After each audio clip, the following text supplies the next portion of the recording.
Hello दोस्तों, ज्ञान stream में आपका स्वागत है।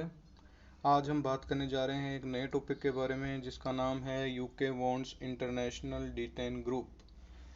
तो यूके ने हाल ही में आपने सुना होगा कि बोला है कि यूएसए को एक प्रस्ताव भेजा गया है जिसके अंदर उन्होंने डिटेन ग्रुप की फॉर्मेशन की बात कही है। तो ये डिटेन ग्रुप है क्या? डिटेन ग्रुप के अंदर जो ब्रिटेन ने प्रस्तावित किया है उसके अंदर उन्होंने G seven nations plus India, South Korea and Australia को इंक्लूड करने की बात कही है to decrease the Chinese monopoly on 5G technology. ये चाइनीज मोनोपोली क्या है, क्या मतलब क्यों इसकी ज़रूरत पड़ी, डी10 को फॉर्मेशन की बात क्यों कही गई, इसके बारे में अभी बात करते हैं। तो बेसिकली हाल ही में आप जानते हैं कि अभी फ़िलहाल दुनिया में 5G टेक्नोलॉजी के क्षेत्र में जो इक्विपमेंट्स बना रही है, जो इंफ्रास्ट्रक्चर डेवलप कर रही है, वो सिर्फ तीन कंपनियां हैं, जो है Ericsson, Nokia and Huawei. Huawei एक चाइनीज़ कंपनी है। हुआवे के जो इक्विपमेंट्स है वो बहुत ज़्यादा चीप होते हैं, बहुत ज़्यादा सस्ते होते हैं, और इंफ्रास्ट्रक्चर डेवलप करने में जो चाइनीज़ कंपनी है वो बहुत बड़ा रोल प्ले कर रही है। चाइनीज़ कंपनी हुआवे एक तरीके से मोनोपोली के तहत काम कर रही है, क्योंकि जो एरिक्सन और नोकिया है उनके जो इक्विपमेंट्स हैं, जो उनके जो इंफ्रास्ट्रक्चर डेवलपमेंट के लिए जो कार्य किए जा रहे हैं वो बहुत ज़्यादा कॉस्टली पड़ते हैं, महंगे पड़ते हैं। और इसीलिए जो टेलीकॉम कंपनीज है वो प्रेफरेंस देती है हुआवे को एरिक्सन या नोकिया के बजाय। अब ब्रिटेन ये कदम क्यों लेके आया? देखिए, वैसे तो ब्रिटेन ने अपने टेलीकॉम इंफ्रास्ट्रक्चर डेवलपमेंट के लिए मतलब चाइनीज़ कंपनी हुआवे को एक बार अलाउ कर दिया था, पर अब ये ज़रूरत क्यों पड़ी? तो ये इसलिए किया गया क्योंकि चाइना की जो कंपनी है वो एक मोनोपोली के तहत काम कर रही है। हुआवे एक मोनोपोली के तहत काम कर रही है। वो दूसरी जो बड़ी कंपनियां हैं जैसे कि नोकिया, एरिक्सन, उनको अ, टक्कर नहीं दे सकती। मतलब वो दूसरी जो कंपनियां हैं वो उससे लड़ भी नहीं पा रही है क्योंकि वो बहुत ज़्यादा चीप पड़ती है। तो बड़ी जो देश हैं वो देश की जो कंपनियां होती है वो हमेशा चीप चीप प्रोडक्ट लेने की प्रेफर करती है।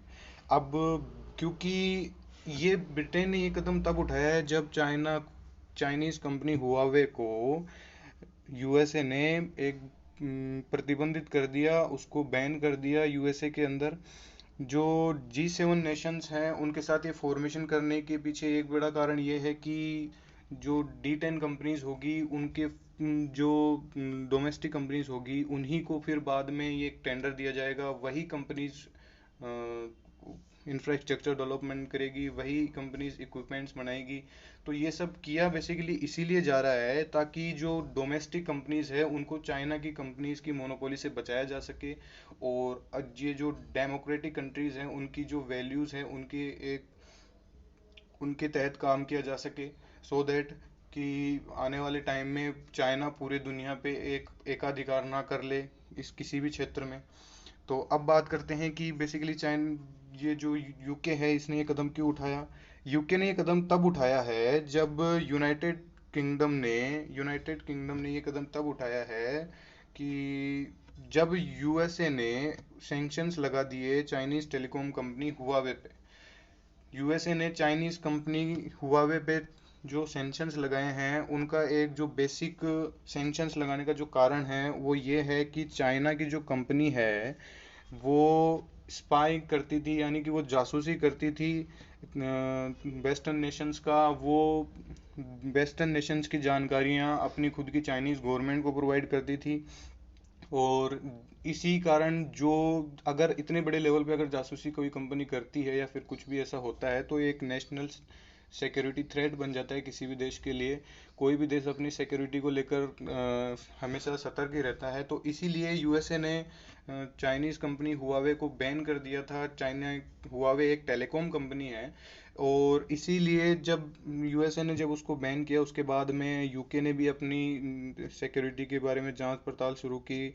नेशनल साइबर सिक्योरिटी सेंटर ने बोला कि ये बहुत ज़रूरी है कि बेसिकली इसको देखा जाए कि क्या वाकई में इसका कोई इम्पैक्ट यूके के नेटवर्क्स पे पड़ रहा है, नहीं पड़ रहा है, क्या है। उसके बाद में जॉनसन ने कहा है कि 2023 तक जो टेलीकॉम कंपनीज हैं उनका प्रभुत्व कम किया जाएगा। चाइनी की जो कंपनी है हुआवे, उसका प्रभुत्व कम किया जाएगा। अब बात करते हैं कि इंडिया के अंदर क्या हालात है। इंडिया के अंदर बेसिकली ये हालात इसलिए हैं कि इंडिया की जो, वैसे देखा जाए तो इंडिया ने हाल ही के दिनों में हुआवे को अपने यहाँ पे 5G के क्षेत्र में काम करने की अनुमति दे दी है। बट उसका एक सबसे बड़ा कारण ये भी है कि इंडिया की जो टेलीकॉम कंपनीज है, वो तीन मेन कंपनीज है, जियो, वोडाफोन आइडिया एंड एयरटेल। जिसमें से वोडाफोन एंड आइडिया की जो एजीआर से जो रिलेटेड जो इश्यूज हैं, उनकी वजह से कंपनियां पहले से ही भारी बोझ के तले दबी हुई हैं।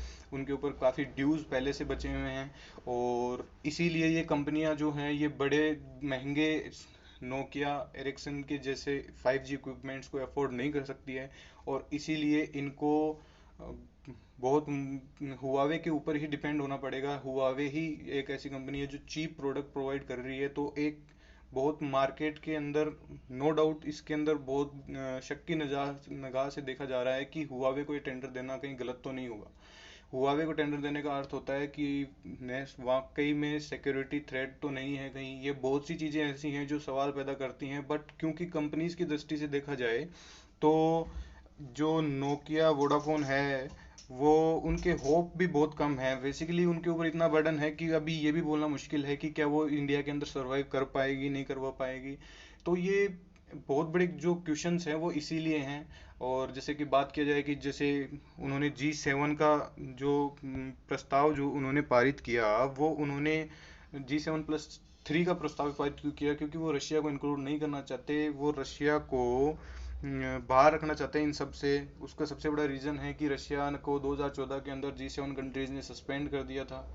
यूएसए चाहता है कि रशिया टेबल पे आए, जबकि यूके नहीं चाहता है कि रशिया टेबल पे आए। अब इनके अंदर कौन सा मतलब ग्रुप बनता है, G7+4 बनता है या G7+3 बनता है, वो आने वाले समय में पता चलेगा बनता भी है या नहीं बनता है। बट हाल ही में ये दो प्रस्ताव पारित किए गए हैं। G7 एक्सपेंशन के बारे में हमने पहले भी वीडियो बनाया है। अगर आपने वो वीडियो नहीं देखा है तो आप उस वीडियो को देखें, उस वीडियो को लाइक करें, सब्सक्राइब करें। और अभी ये वीडियो अगर आपको पसंद आया हो, अगर आपको ज़रूरी जानकारी इस वीडियो के थ्रू मिली हो, अगर आप, तो आप कृपया इस वीडियो को लाइक करें, सब्सक्राइब करें, शेयर करें, और बेल आइकन को दबाना ना भूलें। फिर मिलेंगे अगले एक नए वीडियो के साथ में। तब तक के लिए धन्यवाद। Thank you.